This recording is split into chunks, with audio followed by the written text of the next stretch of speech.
Salve a tutti, oggi noi di Veneto Economy siamo qui nel reparto montaggi di Dalben, l'assemblea generale del gruppo giovani di Confindustria Veneto Est.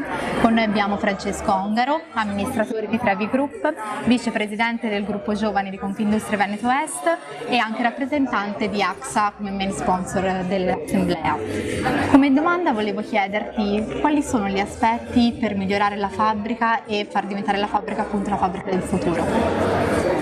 Aspetti da migliorarsi sicuramente in questo momento sono molteplici, sono l'attenzione a quelli che sono i fattori esterni e alle piccole cose che sono importanti, non piccole ma a volte alcuni dettagli che possono migliorarci, che sono l'attenzione al nostro capitale umano, l'attenzione a tutto quello che è la sostenibilità che veramente si può fare con piccole cose per l'appunto e l'attenzione a tutto quello che è l'aspetto normativo.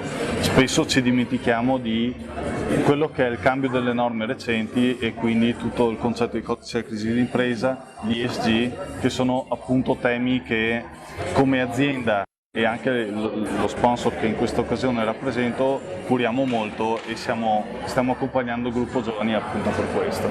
Quali sono i punti di difficoltà nel raggiungere questo obiettivo? I punti di difficoltà sono l'inasprimento appunto delle norme, la maggiore attenzione e attenzionamento che c'è e ci sarà nel futuro, cose per le quali non eravamo abituati fino a molto tempo fa. Il trattenere il capitale umano sono tutti temi che oggi sono il futuro, ma sono già il presente se vogliamo che nel futuro funzioni.